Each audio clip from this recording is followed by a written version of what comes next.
You're walking around the installation area after seeing off the wind turbine workers, when you spot a yellow metallic object glinting in the grass like a technological treasure, waiting to corrupt innocent farm boys who've never encountered such forbidden machinery. As you get closer, you hold your breath with the excitement of someone discovering forbidden fruit that could change their simple life forever. It's a drill with obvious power and purpose. The workers forgot it when they left in their frustrated hurry to escape your village's righteous resistance to technological corruption. You're 23, an Amish young man who only uses hand tools for honest labor that connects you to your ancestors. And now you're holding a machine that carries electric power like some kind of mechanical demon designed to tempt simple farmers. Your name is Samuel, and you do woodworking using traditional methods your father taught you with patience and wisdom passed down through generations of craftsmen. To drive nails, you use a hammer that requires actual strength. To make holes, you use a hand drill that demands real effort and builds character. Because in Amish life, electric tools are absolutely forbidden for good spiritual reasons that protect souls from corruption. Hand labor supports spiritual development and connects people to honest work that pleases God.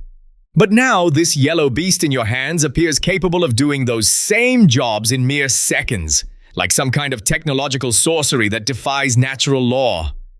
There are villagers around you still discussing the turbine incident with religious fervor and righteous satisfaction about their victory over technological evil.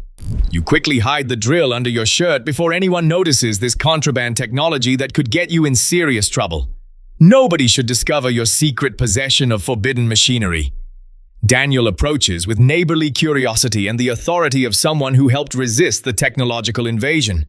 Samuel, what are you looking for out here in this contaminated area? Nothing important, Uncle Daniel. Just looking around at the aftermath of our great victory, you say while trying to sound casual despite your racing heart. Good thing we didn't let them install those machines that would have corrupted our peaceful community. It was devil's work designed to separate souls from God, Daniel declares with righteous conviction. That makes you feel guilty. You nod in agreement while feeling like a hypocrite. But you can feel the drill's weight pressing against your body like a guilty conscience made manifest. Carrying secret contraband makes your heart race with excitement and fear about being discovered by people who trust you to follow their values. You walk slowly toward the barn, hoping nobody will follow you to witness your technological crime. Aaron sees you moving suspiciously. Samuel, where are you going in such a hurry? To check on the sheep, you say quickly while trying not to look guilty. Aaron looks suspicious but doesn't say anything more about your strange behavior. When you reach the barn, you close the door firmly. Finally, you're alone with your forbidden treasure. You take out the drill and start examining it with the fascination of someone holding alien technology that could revolutionize their simple life. This kind of curiosity about forbidden things is extremely powerful in young people who've been sheltered from modern world influences and technological wonders. It feels heavy but balanced in your hand like a well-designed tool that was crafted by people who understand efficiency. There are buttons and switches that suggest complex functionality beyond your simple understanding. I wonder how this actually works, and what makes it so powerful. You think while studying its mysterious mechanisms that seem designed by advanced minds. You press the trigger gently with scientific curiosity. Nothing happens except disappointment and technological silence. You try different buttons and switches with growing frustration. Still complete silence and mechanical indifference to your attempts. Is it broken from being dropped? Or maybe there's a different method of operation that you don't understand as a simple farmer.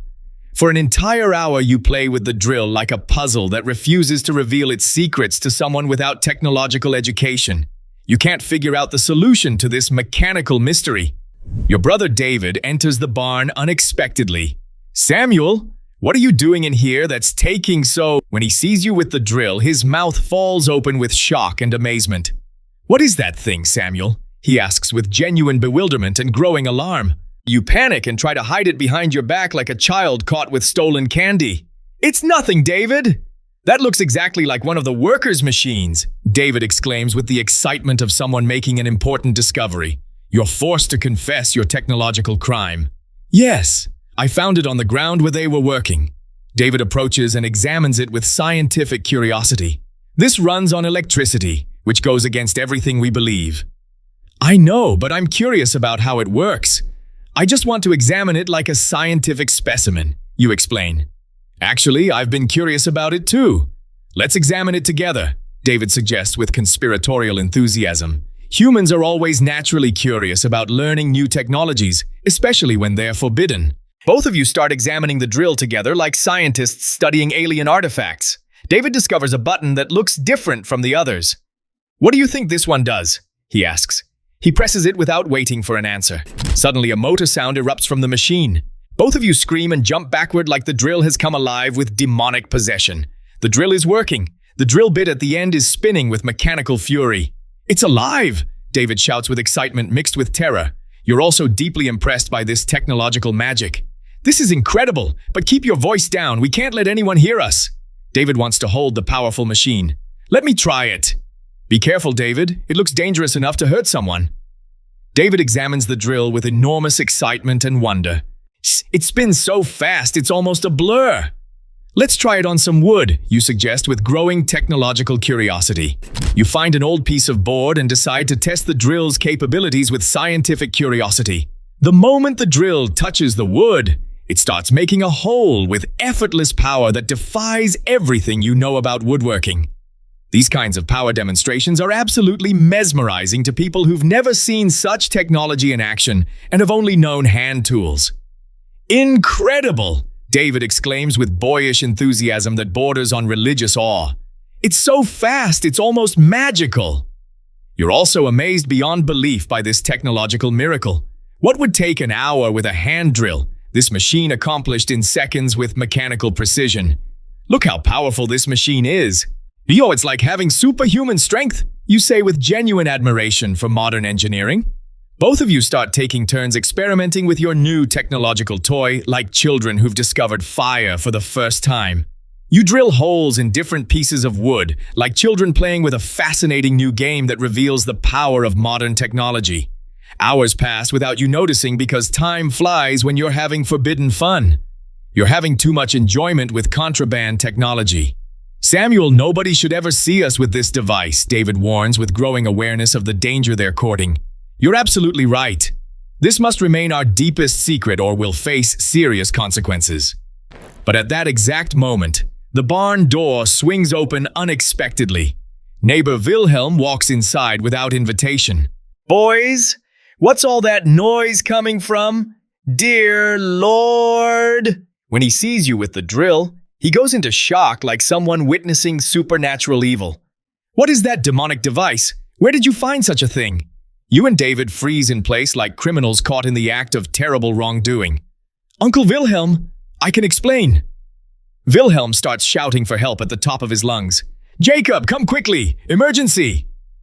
These kinds of discovery moments create extreme stress for anyone involved in secret activities. Your father comes running with other villagers following close behind like a lynch mob. The barn fills with people who are curious about the emergency. What's happening, Wilhelm? Your father asks with paternal concern and growing alarm. Your son is using a satanic device that corrupts innocent souls. Your father sees the drill and his expression changes dramatically, like someone seeing pure evil. Samuel, what is this cursed object? Dad, I was just... Where did you find this abomination? You're forced to explain everything. How the workers forgot it, how you found it, how curiosity led you to experiment with forbidden technology. The villagers look at each other with expressions of horror and religious condemnation. Electric tool that corrupts the soul, Daniel says with angry conviction. It's corrupting our children's minds, Martha adds with maternal concern. Aaron looks furious about this technological contamination. This is completely unacceptable behavior. When groups of people unite in moral outrage, but their reactions are typically very severe and unforgiving. Your father becomes extremely angry like someone whose core values have been attacked. Samuel, you know our rules about such things. But Dad, it's such a practical tool that makes work easier. Being practical doesn't matter, it's forbidden by our faith. David tries to defend you and himself. Dad, we were just experimenting with it. You're also guilty of this transgression, David. The villagers demand immediate destruction of the technological evil. "Destroy it, Jacob," Daniel commands with righteous fury. "Yes, burn that satanic device," Wilhelm adds with religious conviction. Your father takes the drill from your hands with paternal authority. You protest this technological execution. "Dad, why? It hasn't harmed anyone." "It has caused harm, Samuel. But it has changed you spiritually," he responds with fatherly wisdom. "How do you mean?" you ask with genuine confusion about his logic. "You sought the easy way instead of honest labor. You forgot the value of handwork," he explains. This explanation makes you think deeply about your motivations and desires.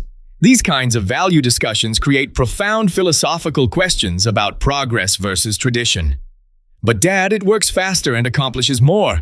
We could be more productive," you argue. "Being faster isn't always better, Samuel, especially for the soul." "Why not?" you ask with the innocence of youth. "Because it doesn't teach patience or provide genuine experience and wisdom." The villagers support your father's traditional wisdom with unanimous agreement. "Jacob speaks the truth," Martha declares with maternal approval. "Hand labor provides spiritual development that machines cannot," Daniel adds with religious authority. You still struggle to understand their logic, but it's so powerful and efficient.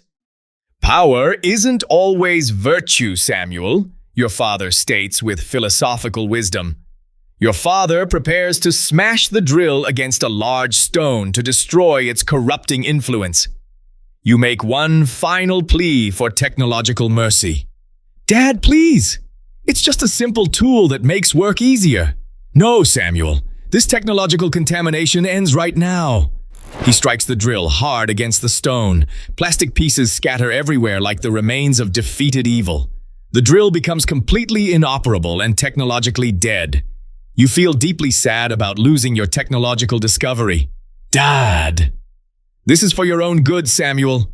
To protect your spiritual development." David also looks sad, but wisely doesn't say anything that might make the situation worse. The villagers appear relieved that the technological threat has been eliminated. "You did the right thing, Jacob," Wilhelm says with community approval. "You protected our village from satanic influence," Daniel adds with religious satisfaction. Group approval provides very powerful motivation for maintaining traditional values against modern temptations. You gather up the drill's broken pieces with deep sadness about your lost discovery. "Throw those pieces away, Samuel," your father commands with finality. "You throw them away yourself," you respond with teenage defiance and hurt feelings. Your father's expression hardens with paternal authority. "Samuel, don't be disrespectful to your father." You apologize and collect the pieces while feeling deeply frustrated about losing your technological toy. You think this technological adventure is completely finished, but you have no idea that tomorrow you'll find an action camera by the roadside that will create entirely new technological temptations.